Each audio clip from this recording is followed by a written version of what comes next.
Oyez les amis, me revoilà avec une petite douceur pour l'Aïd. Donc ici, c'est des éliges, des gâteaux avec des cacahuètes et du miel et du chocolat. Donc plein de gourmandises. Tout de suite, on prépare tous les ingrédients. Ici, il y a le miel de fleurs, les graines de sésame dorées et les cacahuètes sans peau qu'on va aller torréfier à la poêle ou au four. C'est comme vous voulez. Donc moi, je vais à la facilité, je vais les faire à la poêle. Donc là, je vais les mettre sur le feu. Donc on chauffe d'abord la poêle pendant 2 minutes, bien chaude, et ensuite on baisse le feu. Et on remue régulièrement, c'est très important pour pas qu'elle brûle. Il faut qu'elle soit dorée. Donc là, je remue régulièrement. Et vous allez voir, ce gâteau, en fait, il a le goût du Snickers, il est vraiment exquis. Donc en été, il se conserve au réfrigérateur et en hiver à température ambiante parce qu'autrement le chocolat risque de fondre. Donc là, on y est presque. Je mélange sans arrêt, vous voyez, elles ont bien doré. Donc une fois qu'elles sont dorées comme ça, on va venir ajouter les graines de sésame pendant juste 2 minutes. Donc on ajoute nos graines de sésame. Et on va faire cuire encore pendant 2 minutes en remuant régulièrement. Donc là, c'est bon, on va les laisser complètement refroidir avant de les mixer. En fait, on ne va pas les mixer, on va les concasser, vous allez voir. Donc là, une fois qu'elles ont bien refroidi, on va les mettre dans le bol du mixeur. Il faut faire attention, il ne faut pas que ce soit de la poudre, il faut que ce soit concassé. Ni trop gros, ni trop fin. Donc là, c'est encore trop gros. Je vais encore mixer un petit peu. Hop, on va vérifier. Et là, c'est parfait. Les grains me conviennent parfaitement. Je vais vous montrer ça de plus près. Voilà, là, ça me convient parfaitement. Après, c'est au gré de vos envies, hein. Donc là, j'ai mes moules en silicone. Vous voyez, c'est des toutes petites cavités. Elles doivent faire 3 cm à peu près sur même pas 2 cm d'épaisseur. Donc là, j'ai fait fondre mon chocolat au lait au bain-marie. Il faut qu'il soit bien fondu. Et là, on va venir le verser dans les cavités. Donc, on va mettre l'équivalent d'une cuillère à café ou une cuillère à dessert au fond, pas plus. Il faut vraiment que c'est que le fond qui soit tapissé. Hop. Bon, là, il y a ma main au milieu, hein, je suis désolée. Donc, on remplit à peine le fond. Et ensuite, vous allez voir, on va tapoter le moule pour égaliser le fond. Voilà, vous voyez, là, j'en ai fait une complète. Il faut que tout le fond soit bien tapissé. On va faire la deuxième. Voilà, elles sont prêtes. Et maintenant, on va les placer 5 minutes ou au réfrigérateur ou au congélateur. C'est comme vous voulez. Pendant ce temps, on va préparer la farce aux cacahuètes. Donc, on verse le miel. On racle bien le bol.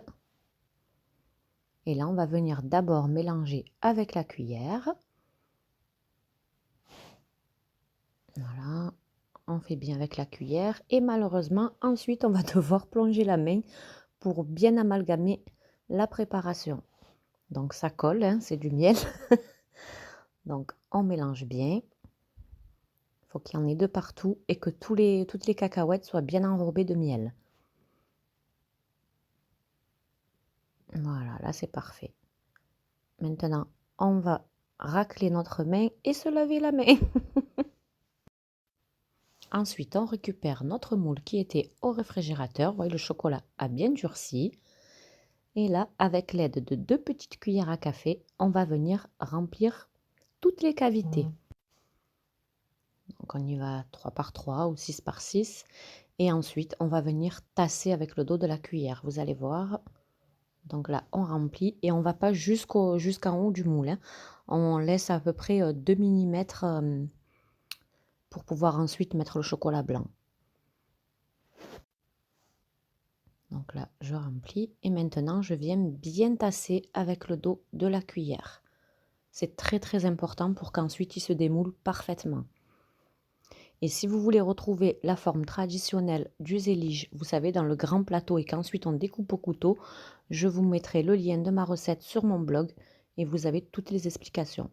Donc là, j'ai tout rempli et maintenant je vais le placer environ 5 minutes au congélateur, le temps de faire fondre le chocolat blanc. Donc là, j'ai fait fondre donc mon chocolat blanc pâtissier au bain-marie. Vous voyez, il est bien fluide.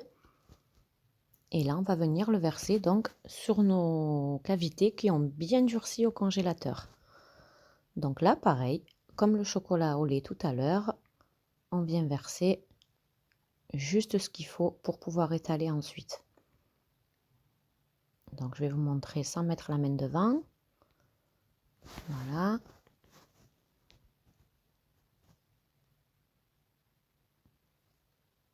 Il faut juste remplir en fait ce qui manque d'épaisseur. Il y a 2-3 mm maxi.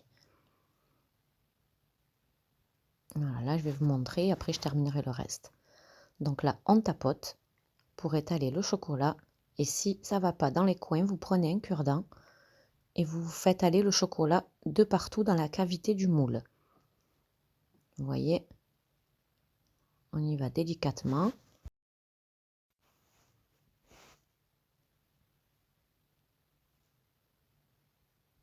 On fait ça un petit peu partout, on tapote et ensuite j'ai enlevé l'excédent. Donc j'ai bien tapoté le moule. Ensuite j'ai fait fondre un petit peu de chocolat noir. Vous voyez, et je fais mes bandes comme ça, comme vous voyez à l'écran. Et là, avec le cure-dent, je viens tracer mes traits comme pour le millefeuille. Hop, on va faire comme ça pour toutes les empreintes. Voilà. Là, c'est bon. Je vais faire le deuxième. Là, je tapote un peu pour égaliser. Je fais le deuxième et ensuite vous placez au congélateur pendant au moins 10 minutes. Il faut que ce soit bien dur avant de démouler comme ici. Mettez une feuille de papier sulfu en dessous parce que c'est quand même du chocolat et aujourd'hui il faisait quand même super chaud. Donc là, je les démoule tous. On y va franco. Quand c'est bien durci au congélateur, ça se démoule parfaitement. On va enlever les deux petits qui restent. Voilà, et je vais vous montrer ça. Vous voyez le chocolat comme il brille. Ils sont parfaits. Et ça se conserve au réfrigérateur, comme je vous ai dit, quand il fait chaud et à température ambiante en hiver. Il faudra les sortir quand même 15 à 20 minutes avant à température ambiante avant de les déguster. Et sincèrement, c'est une vraie tuerie. Je vais vous montrer ça de plus près. Donc les voici tout terminés.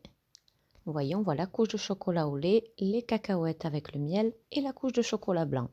Et sincèrement, moi perso, je les préfère à température ambiante, c'est une tuerie en bouche. Voilà, voilà, j'espère que la recette vous aura plu. N'hésitez pas à vous abonner, à partager et me laisser un petit com. Bisous, bisous, à bientôt et bye bye.